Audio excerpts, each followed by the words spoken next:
একটা প্যাচাকে সিন করতে হবে। হ্যাঁ, তুমি তো লিখে টিকে দিয়ে সবাইকে বলো যার যার মতন করে দিতে। Are involve the old man. খুব ইন্টেলিজেন্টলি করবে। ওকে, ওকে বয়স, ওকে, বাই। ও হ্যাঁ, সবাই ইম্প্রোভাইজ করবেন। ওকে, হ্যাঁ। আরে ছাড় ছাড় ছাড়, ওরে আমি তো নিজেই চলি, কারো সাহায্য তো নিই না। ছাড়। জানো দাদু, আজ ব্রেকফাস্টে তেলে ভাজা হবে, তুমিও সবার সঙ্গে বসে খাবে। বলিস কি রে, এতদিন বাদে আবার সবার সঙ্গে? না বাবু, মানে আমি খাবো না। কেন? আমার পেট হরকাবে। আমি প্লিজ দাদু, প্লিজ একদিন তো খাও না দাদু। দাদু নাচ ভাঙ খাইয়ে দেবো। হ্যাঁ, নাচ ভাঙ খেয়ে দেবে। আচ্ছা আচ্ছা, কিন্তু এখানে তো শুটিং হচ্ছে। হচ্ছে তো। হ্যাঁ গো মেয়ে, এদিকে এসো তো।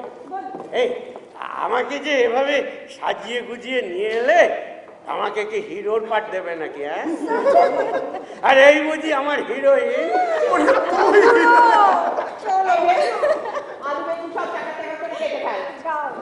না না, আমি বডি ইউজ করতে পারবো না। না না, আমি এসব পারি না। বললাম তো কাটতে হবে না, শুধু কাটার ভঙ্গি করলেই হবে। ভরসা বলো, সিন হবে। একটা সিন হবে। এই কোথায় ভাজা হবে? এই দাঁড়াও, ললিতার গাছটা উপর থেকে আনা হোক। তোমারটা নয় কেন? আমারটা বোধহয় পুরোবে, জানো তো? কাল কিরকম গন্ধ বেরোচ্ছিল। পুরোবে, ভর্তি গ্যাস আর পুরোবে। গন্ধ বেরোচ্ছিল না? কিসে? ও গ্যাসে। হ্যাঁ, গ্যাসে।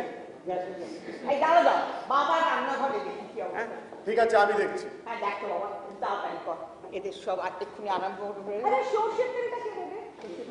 বাবার ঘরে দেখছি। হ্যাঁ, তুমি জানো না দাদু সরষের তেল খান না? আর আজকে অনেক দিন হয়ে গেল দাদুর রান্নাঘরে গ্যাসটাও ফুরিয়ে গেছে। কুসুমদি স্টোভে রান্না করে। কুসুমদি, কুসুমদি, কি হলো? কি আবার কুসুমদিকে ডাকাডাকি কেন?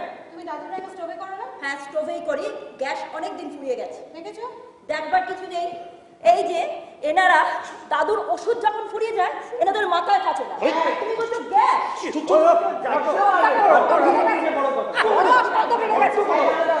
বাবা, মা বলতেন আপনি নাকি বেগুনি খেতে খুব ভালোবাসতেন। বেগুনি না, বোধহয় ফুলুরি। তবে আরো ভালো জানো ডাল বড়া। ডালগুলো চেয়ে থাকবে। ডাল ভেজাতে হবে ভেজো, ভেজাবো দাদু। ডাল বাটতে হবে। দাদু, আমি ডাল বাটতে পারবো না। প্লিজ ওটা তুমি করো। বাবা হ্যাঁ? বলছি আজকের মতো বেগুনি হবে। বাবা বেগুনি হবে না ভাই। আচ্ছা আচ্ছা, তাই হোক তাই হোক। এই যে তোমাদের জনতা আর কেরোসিন দেখে নাও।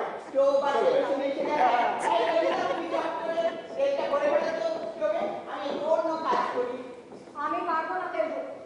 আমি স্টোভে তেল ভরতে পারবো না। কেন? টিভিতে লোকে দেখবে আমি স্টোভে তেল ভরছি। তাতে কি হয়েছে? হাউস ওয়াইফরা তো এইসবই করে। তাই না? আর চাকুরিরতারা বুঝি শুধু বসে বসে ন্যাচ নাড়ে। এই শোনো, তুমি সম্পদে আমি রিঅ্যাক্ট করবে না তো সবাই তেল ভরতে পারছি কেন? আস্তে। যে কাজটা রোজ আমি করি, আজকেও সেই কাজটা আমিই করব। কি করবি? হ্যাঁ, আমিই করব। শোনো, হাউসওয়াইফ বলে কি আমার কোনো দাম নেই না? প্লিজ বলো তো, শেয়ারের দালালি অফুরন্ত সময়, দুই ভাই সমান। কি আমি আবার কি করলাম এর মধ্যে? ঠিক বলেছো। ইনি এলেন আমার গান পাগল গানের মাস্টার। একটা গান শেখাবার আগে 10 মিনিট নিঃশ্বাস প্রশ্বাসের যোগ ব্যায়াম। জীবনে ভাবিনি এই বাড়ি বাড়ি গান শেখানোর একটা লোক আমার স্বামী হবে।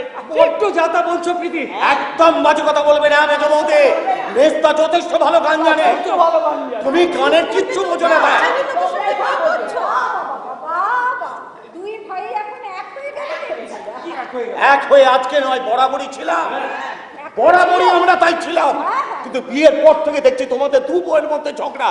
কি লক্ষ্মী পুজোর হিসেবে, ইলেকট্রিকের বিল, এই সামান্য তুচ্ছ কারণ নিয়ে দুজনের মধ্যে একবারে চুলোচুলি লেগে গেছে। আমার আর ভালো লাগে না। কতবার ভেবেছি আমি লাইটের চিন্তা দিয়ে দেবো।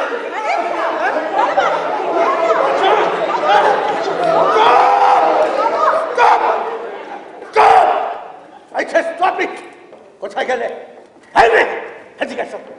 এদিকে এসো, সব লিখে দিয়েছো, সব লিখে দিয়েছো। হ্যাঁ, বানানো ভাব ভালোবাসা, এমআই এ ফুল।